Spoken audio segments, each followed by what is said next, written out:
Assalamualaikum warahmatullahi wabarakatuh. Nama saya Widya Septiana, saya dari Stikes Merangin, jurusan Ahli Jenjang S1 Kebidanan. Di sini saya akan menjelaskan tentang asuhan kebidanan pada masa klimakterium menopause. Klimakterium adalah suatu jangka waktu di mana wanita menyesuaikan diri dengan menurunnya produksi hormon-hormon indung telur.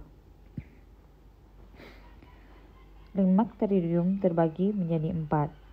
Yang pertama, premenopause, yang kedua, menopause, yang ketiga, pasca menopause, yang keempat, oophoropause.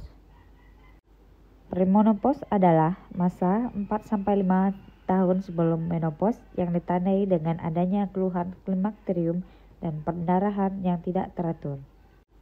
Premenopause adalah masa 4-5 tahun sebelum menopause yang ditandai dengan adanya keluhan klimakterium dan perdarahan yang tidak teratur. Tanda-tanda awal pada masa klimakterium. Yang pertama, menstruasi menjadi tidak lancar dan tidak teratur. Yang kedua, haid keluar banyak sekali atau sangat sedikit sekali. Yang ketiga, muncul gangguan somatis, fisiologis, dan fisikis. Perubahan-perubahan organik pada klimakterium. Pada organ reproduksi, yang pertama, tuba mengalami atrofi pada selaput lendir dan rambut getar atau silia akan menghilang. Yang kedua, uterus mengecil dan endometrium atrofi. Yang ketiga, serviks akan mengkerut sehingga salurannya memendek dan menyempit. Yang keempat, vagina elastisitas berkurang. Yang kelima, vulva akan kehilangan jaringan lemak dan mengakibatkan pengurangan lipatan labia dan berkurangnya tonjolan. Yang keenam, jaringan dasar panggul mengalami atrofi. Yang ketujuh, perineum dan anus menjadi atrofi karena lemak di sekitarnya menghilang. Yang kedelapan, dinding blas mengalami atrofi. Yang kesembilan, payudara menjadi datar dan kendur karena atrofi jaringan ikat dan lemak.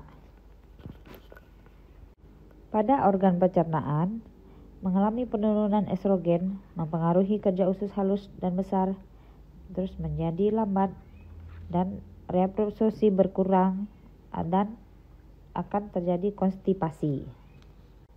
Pada kulit atau dermis, biasanya terjadi penyusutan generalista kolagen dari lapisan dermis kulit. Ini akan mempengaruhi penurunan asam hyaluronic yang diperlukan untuk pengaturan lemak di bawah kulit. Perubahan psikologik yang terjadi pada masa klimakterium. Yang pertama, berhentinya haid. Yang kedua, usia klimakterium rata-rata wanita berkeluarga sudah mapan. Yang ketiga, wanita sering dinilai dari kecantikan. Yang keempat, penurunan organ kewanitaan. Reaksi-reaksi seorang wanita terhadap datangnya masa klimakterium. Yang pertama, reaksi pasif. Yang kedua, reaksi neurosis. Yang ketiga, reaksi hiperaktif. Yang keempat, reaksi adekuat. Sebaran keluhan pada masa klimakterium. Yang pertama, mudah tersinggung. Kedua, cepat lelah. Yang ketiga, depresi. Yang keempat, pelupa. Yang kelima, sukar tidur. Yang keenam, sakit kepala. Yang ketujuh, gejolak rasa panas. Yang kedelapan, sering berkeringat. Yang kesembilan, sakit persendian. Yang kesepuluh, sakit pinggang. Yang kesebelas, susah BAB. Yang kedua-belas, sering BAK. Yang ke-13, berat badan naik. Yang ke-14, nafsu seksual menurun. Yang ke-16, gangguan haid.